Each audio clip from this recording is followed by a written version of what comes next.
Dans l'un des textes les plus célèbres de la Bible, Matthieu 6, 19, 21, une vérité fut non seulement ignorée, mais déformée, banalisée, presque effacée par l'ardeur fiévreuse de notre époque pour le tangible, l'immédiatement quantifiable. On vous a dit de ne pas amasser de trésors sur la terre, où la mite et la rouille détruisent et où les voleurs percent et dérobent. On vous a même encouragé à amasser des trésors dans le ciel, sans jamais, peut-être, vous en donner la pleine mesure, la terrifiante et glorieuse signification. Car si le monde chrétien moderne s'est empressé de prêcher sur la bénédiction matérielle, sur la prospérité terrestre comme preuve de la faveur divine, il a trop souvent passé sous silence une réalité bien plus profonde, plus radicale, plus exigeante. Le grand Charles Spurgeon, le prince des prédicateurs, ne s'est pas contenté de pointer du doigt cette aberration. Il a déchiré le voile, révélant la vérité choquante. Le véritable trésor du chrétien n'est pas une bénédiction que Dieu donne, mais Dieu lui-même, dans la personne du Saint-Esprit. Et si la source de votre lassitude, de votre désillusion face à une foi qui promet tant sans jamais livrer l'essence, n'était pas un défaut de votre engagement, mais une profonde méprise sur la nature de la richesse céleste. Et si votre cœur, avide de quelque chose de plus, avait été nourri de miettes alors qu'il était destiné à festoyer à une table royale, ignorant simplement où se trouvait le véritable festin, vous êtes-vous déjà senti épuisé par la course incessante aux bénédictions, fatigué de cette version édulcorée du christianisme qui transforme Dieu en un grand pourvoyeur de confort, de succès et de richesses matérielles, tandis que votre âme, elle, reste désespérément aride?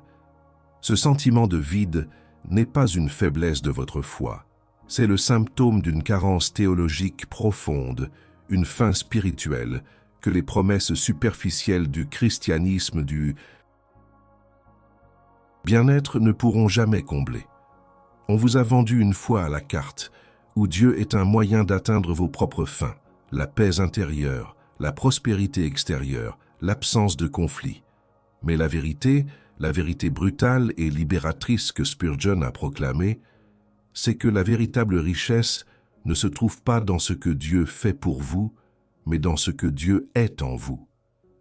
Cette douleur de la superficialité, cette frustration avec une hypothèse d'Église qui se préoccupe davantage de la taille de son parking que de la profondeur de ses dogmes, n'est pas le signe d'une amertume, mais d'une soif authentique de la vérité. Vous avez discerné, peut-être inconsciemment, que quelque chose d'essentiel a été perdu, dilué dans l'océan de la religiosité contemporaine. Les sermons de Spurgeon, ces cascades de vérité brutes et inaltérables, ne cherchent pas à apaiser cette frustration par de fausses consolations. Au contraire, il la valide, il la sanctifie en la transformant en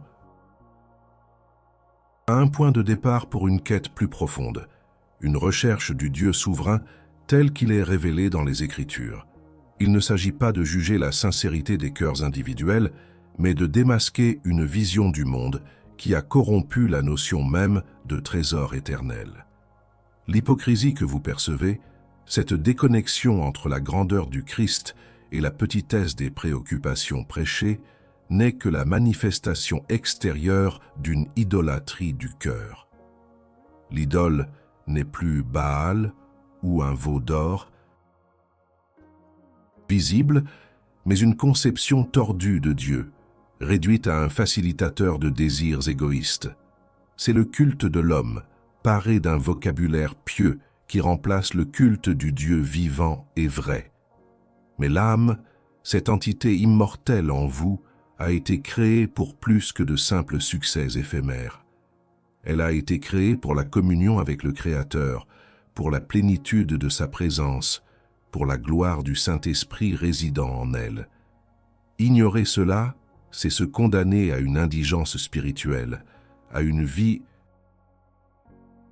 de foi sans encre ni substance, même au milieu d'une abondance matérielle. Spurgeon ne prêchait pas une foi confortable, mais une foi qui confrontait.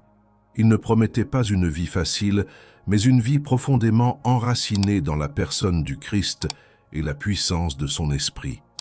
Il savait que le plus grand péril pour le chrétien n'était pas la persécution extérieure, mais la corruption intérieure, la séduction d'un autre évangile qui détourne l'attention du Dieu infini pour la fixer sur des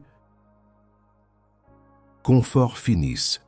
Il comprenait que le Saint-Esprit n'était pas un simple plus, une option pour les plus fervents, mais le trésor essentiel, le gage de notre héritage, la puissance vivifiante qui nous unit au Christ et nous conforme à son image.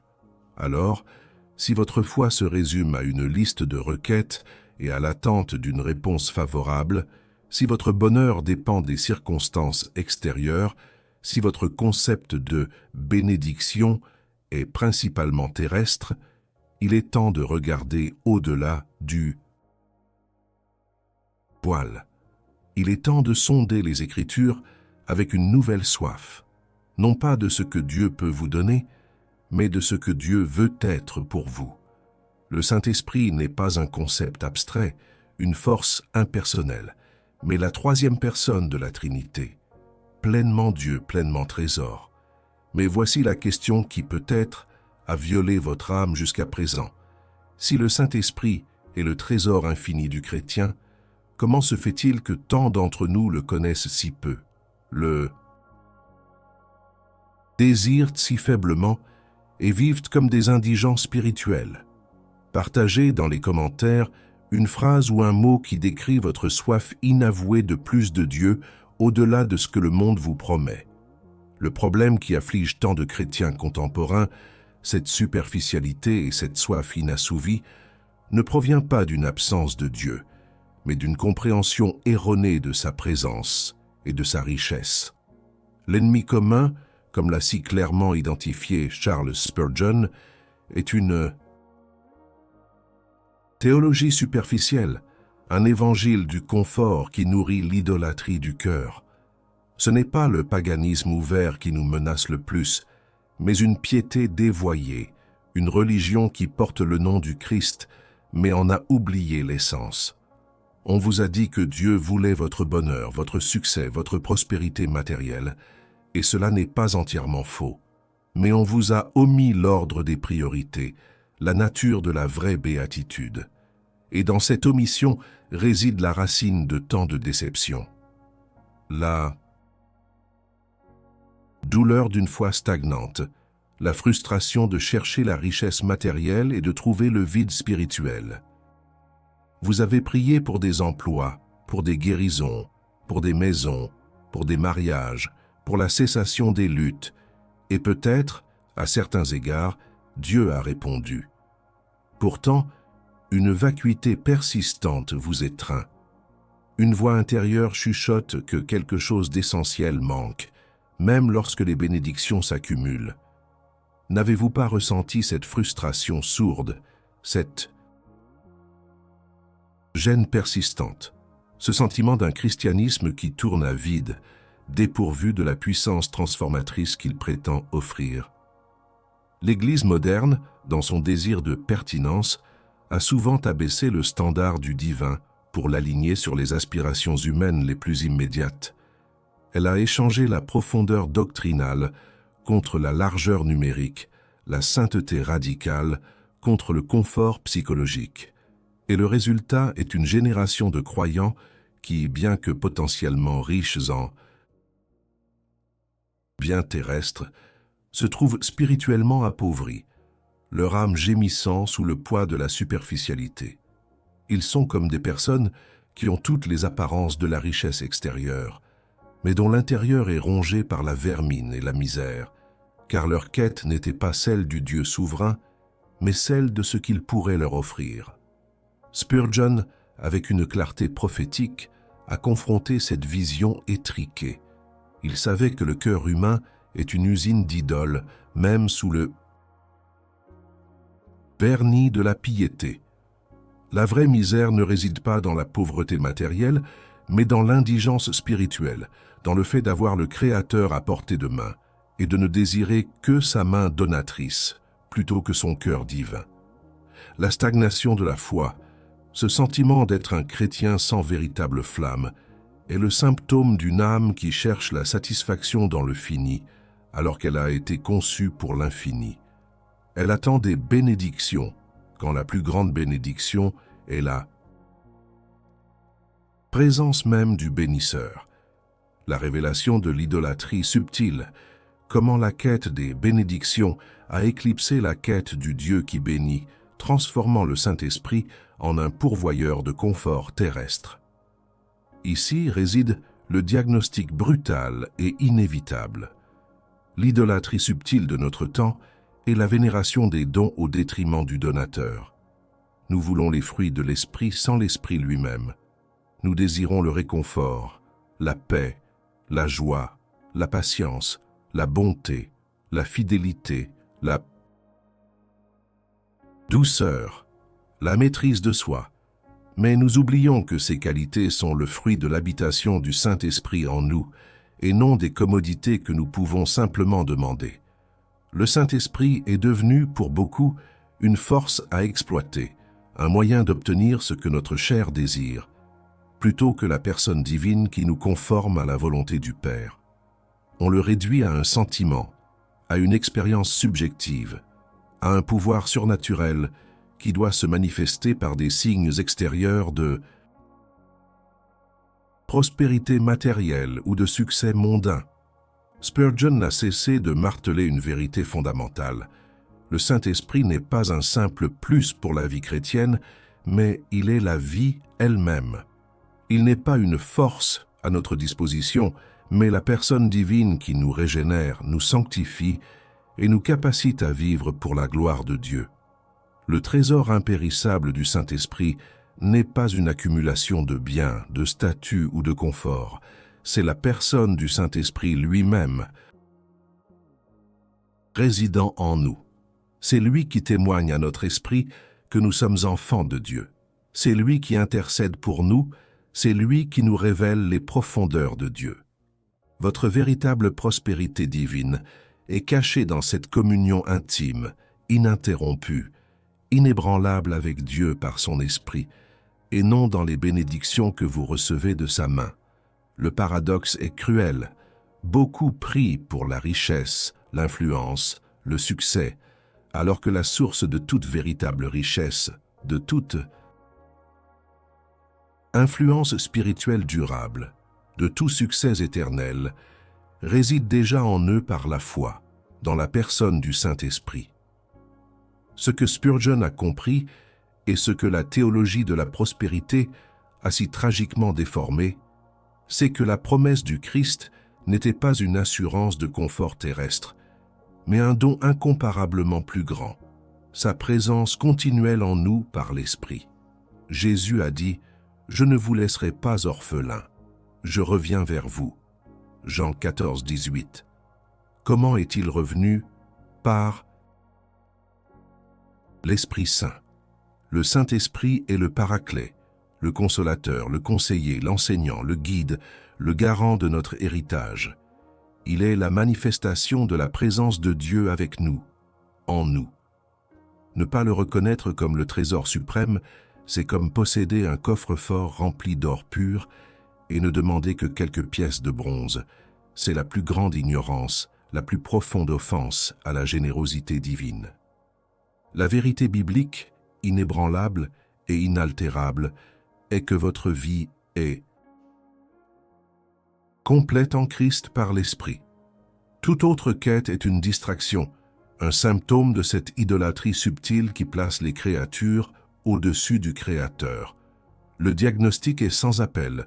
Si votre foi est superficielle, si votre joie est éphémère, si votre espérance est fluctuante, ce n'est pas parce que Dieu vous refuse des bénédictions, mais parce que vous avez, peut-être inconsciemment, refusé la bénédiction suprême qu'il vous a déjà donnée, la personne du Saint-Esprit comme votre trésor.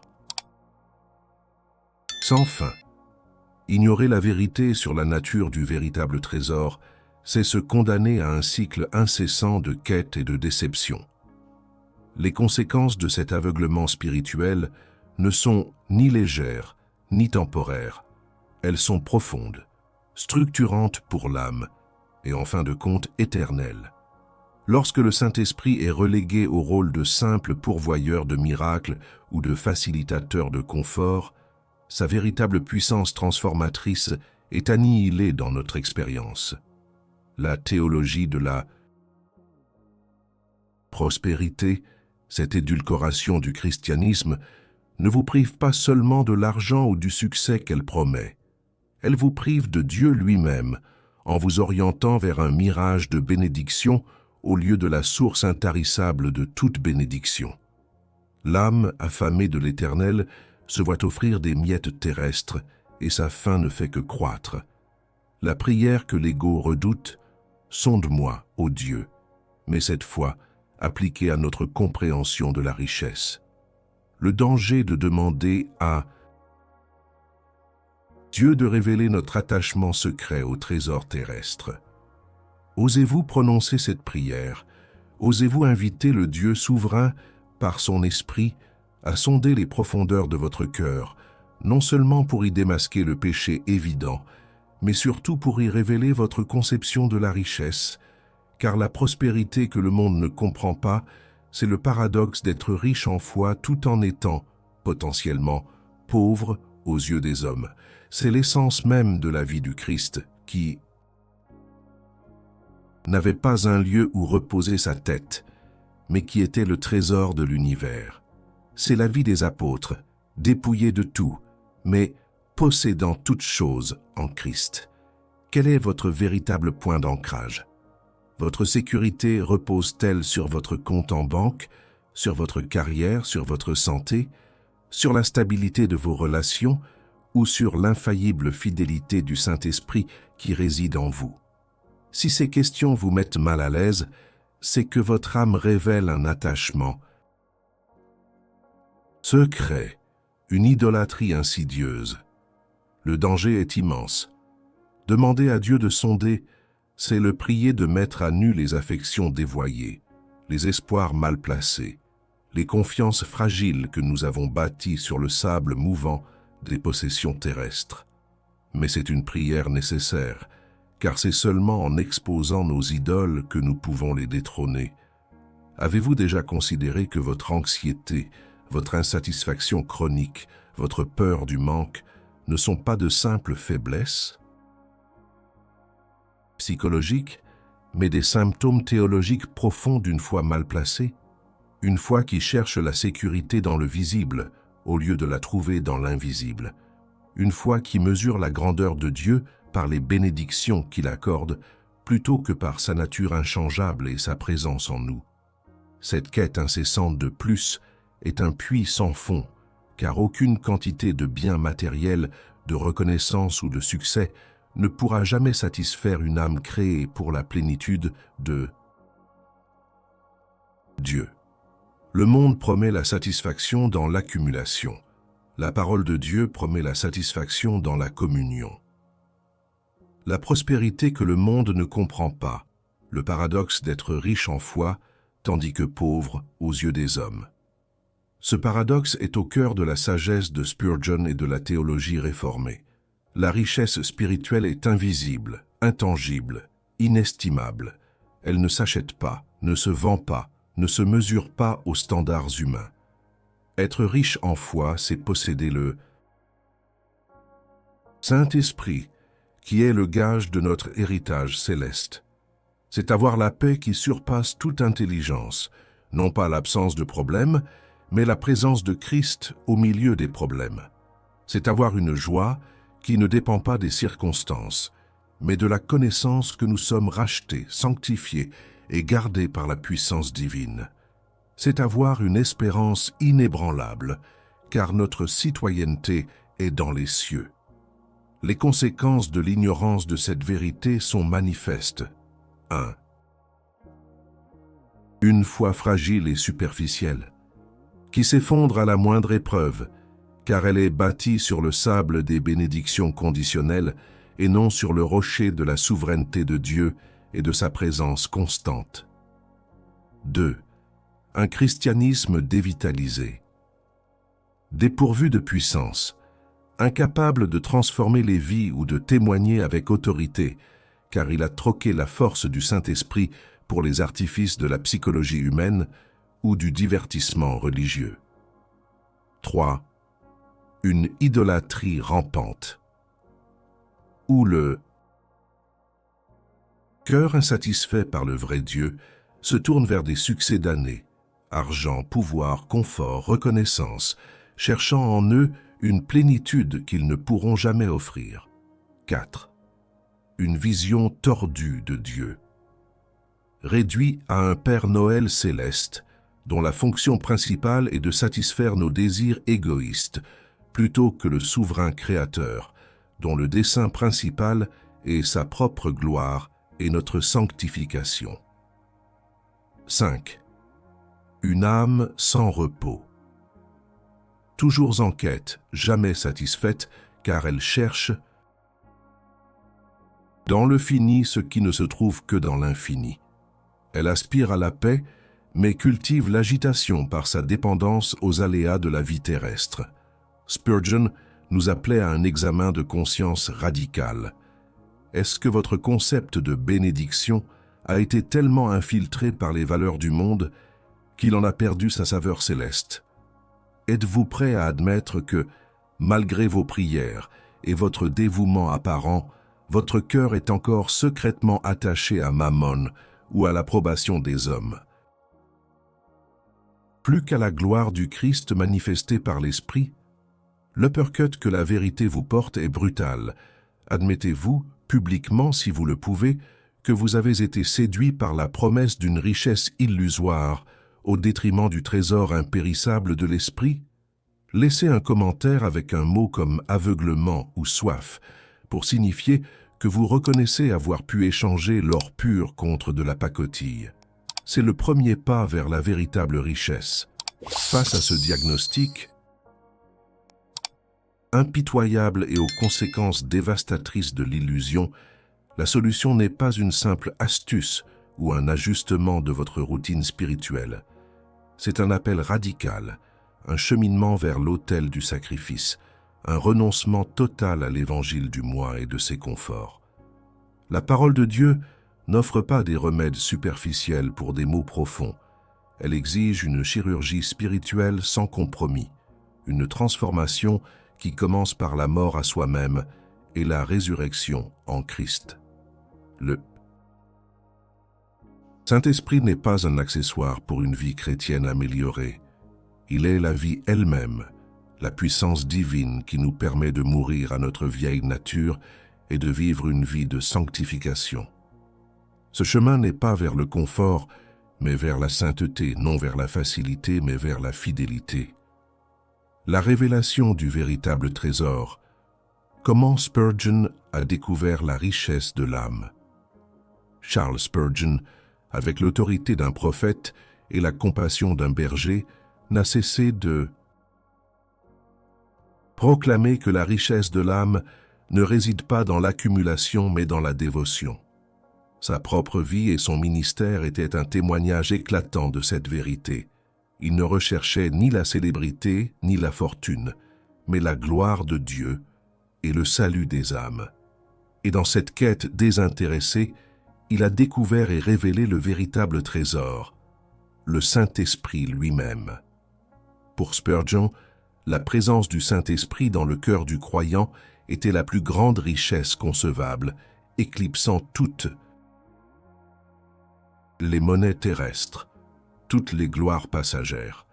Il comprenait que le Saint-Esprit est le guide infaillible, qui nous conduit dans toute la vérité, nous révèle les profondeurs de la parole et nous empêche de nous égarer dans les sentiers de l'erreur et de la superficialité. Le Consolateur suprême, non pas celui qui nous dispense de la douleur, mais celui qui nous accompagne au travers d'elle, nous donnant une paix inébranlable, même au milieu de la tempête. Le garant de notre héritage. Le Saint-Esprit est les arts, l'avant-goût, la preuve que notre héritage éternel est sûr et qu'une gloire inimaginable nous attend. Il nous ancre dans l'éternel, libérant notre cœur des chaînes du temporel, la puissance de la sanctification. Il ne s'agit pas d'une tentative humaine de devenir meilleur, mais de l'œuvre divine du Saint-Esprit qui nous transforme progressivement à l'image du Christ, nous rendant capables d'aimer ce que Dieu aime et de haïr ce que Dieu est. La communion avec Dieu. Le Saint-Esprit est le pont qui nous relie au Père et au Fils, nous permettant une intimité avec le Créateur qui surpasse toute compréhension. Pour Spurgeon, la plus grande catastrophe ne serait pas de manquer de pain, mais de manquer de l'Esprit. La plus grande pauvreté n'est pas l'absence d'or, mais l'absence de communion avec le Dieu vivant. Il a découvert que la seule richesse qui perdure, la seule qui satisfait l'âme immortelle, est la présence de l'Esprit Saint. C'est cette richesse qui permet à l'âme de prospérer même quand le corps souffre, quand les finances déclinent, quand le monde entier semble s'écrouler. Elle est une source intérieure, inépuisable, de vie, de joie et de paix. L'appel à l'autel. Pourquoi la vraie richesse de la foi ne commence pas par une demande de plus de biens, mais par une reddition inconditionnelle au règne du Saint-Esprit dans notre âme? Cet appel est direct, sans équivoque, et exige une réponse radicale de votre part. La solution n'est pas d'attendre plus de Dieu selon vos propres termes, mais de vous soumettre entièrement à Dieu selon ses termes. 1. Le véritable repentir. Il ne s'agit pas seulement de regretter vos péchés, mais de vous repentir de votre idolâtrie des bénédictions, de votre quête des trésors terrestres au détriment du trésor céleste. Repentissez-vous d'avoir réduit le Saint-Esprit à un serviteur de vos désirs et de ne pas l'avoir honoré comme Dieu lui-même, votre souverain et votre richesse. 2. La soumission à la parole. La parole de Dieu est la boussole qui révèle la véritable richesse. Elle doit être non seulement lue, mais méditée, étudiée et appliquée avec une obéissance sans faille. Laissez l'Écriture redéfinir ce qu'est la prospérité, la joie, la paix, l'accomplissement.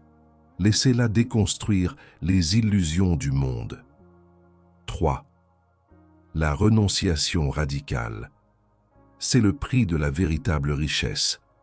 Renoncez à la mentalité du « donne-moi » à l'Évangile. Du confort à la poursuite incessante de ce qui est éphémère. Cela signifie parfois se dépouiller volontairement de ce qui nous encombre, de ce qui nous détourne de l'essentiel, pour faire de la place au règne du Saint-Esprit. Cela implique de redéfinir le succès, la réussite, la valeur, à la lumière de l'éternité. 4. L'étreinte de la croix. La croix est le symbole du renoncement à soi, de la mort à nos propres désirs égoïstes. C'est là que la vraie richesse est acquise, non pas en évitant la souffrance, mais en y trouvant la communion avec le Christ souffrant et en recevant la puissance de l'Esprit qui a ressuscité Jésus d'entre les morts. La croix est le chemin vers la glorification de l'Esprit en nous. Le Saint-Esprit ne vient pas pour satisfaire nos ambitions charnelles, mais pour nous transformer en des êtres spirituels qui recherchent avant tout la gloire de Dieu. Il vient pour nous révéler le Christ dans toute sa plénitude et pour nous donner la capacité de vivre une vie qui le glorifie. C'est cela la véritable prospérité, c'est cela le trésor de l'âme. Une foi authentique ne commence pas par une liste de demandes, mais par une reddition inconditionnelle, une consécration totale à celui qui est tout en tous. Nous avons sondé les profondeurs de la vérité biblique, démasquant l'illusion persistante qui assimile la richesse divine aux commodités terrestres.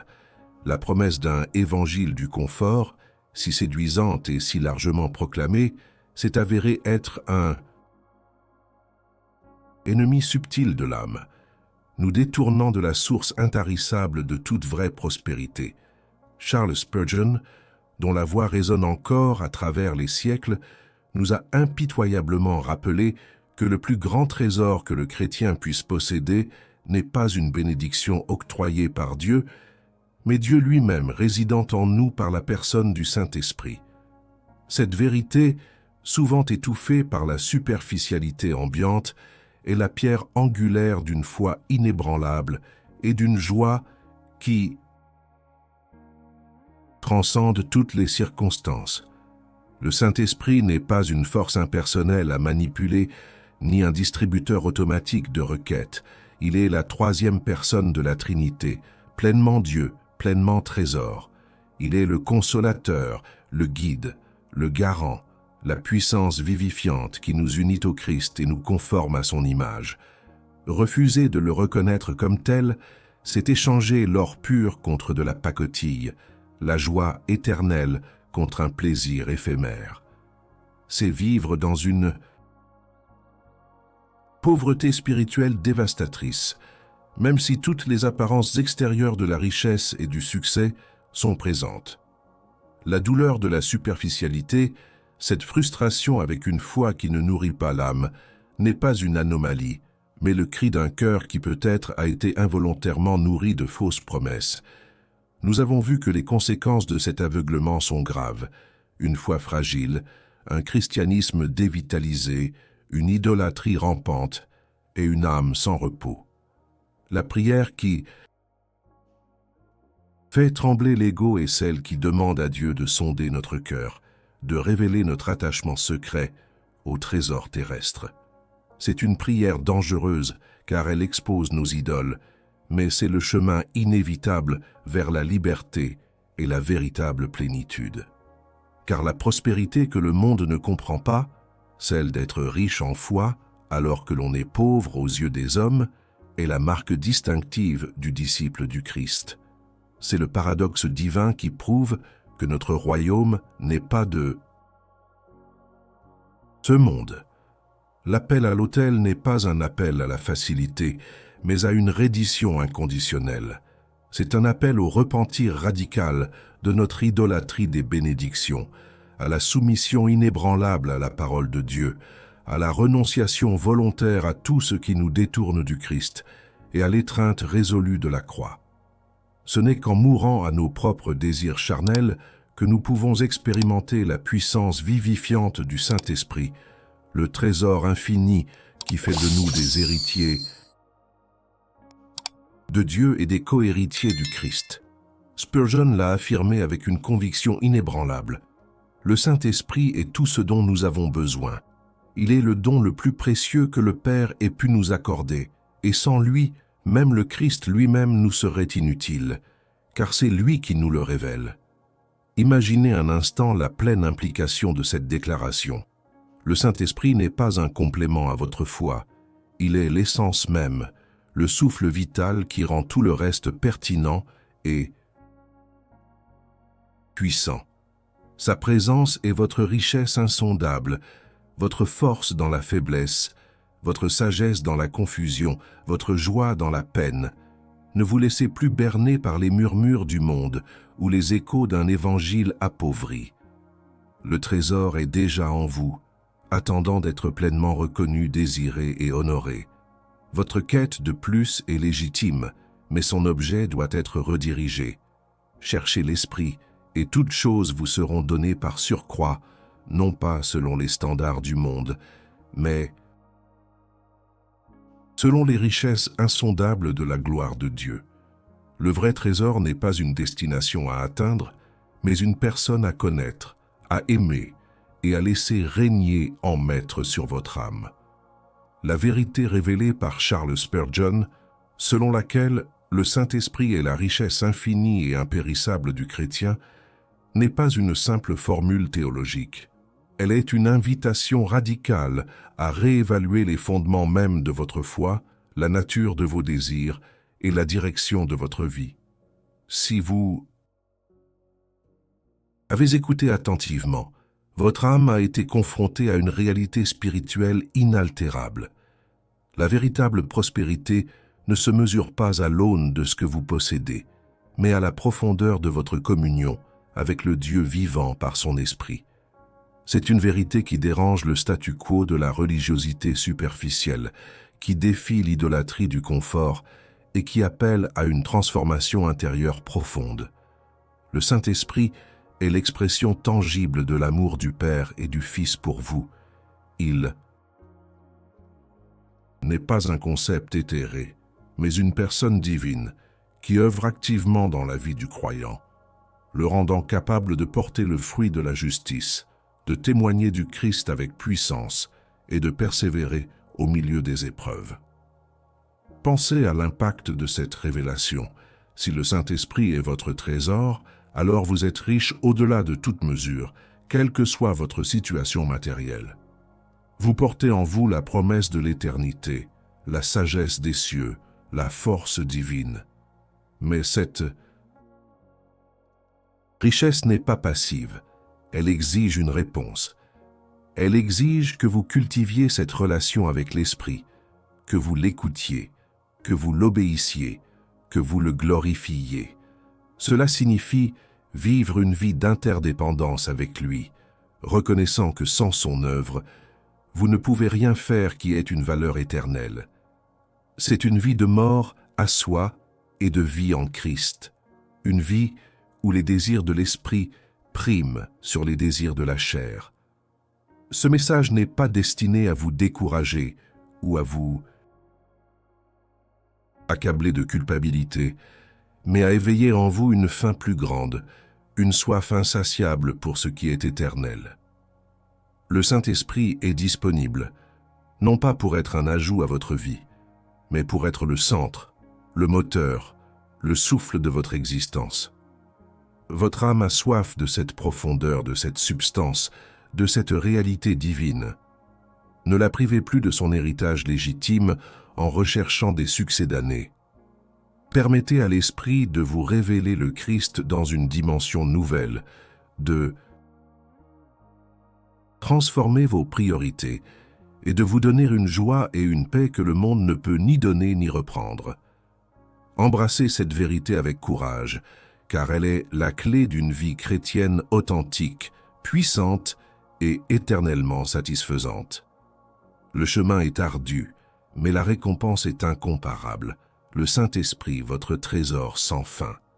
Vous avez écouté la voix d'une sentinelle, confrontant les demi-vérités qui nous éloignent de la plénitude de Dieu.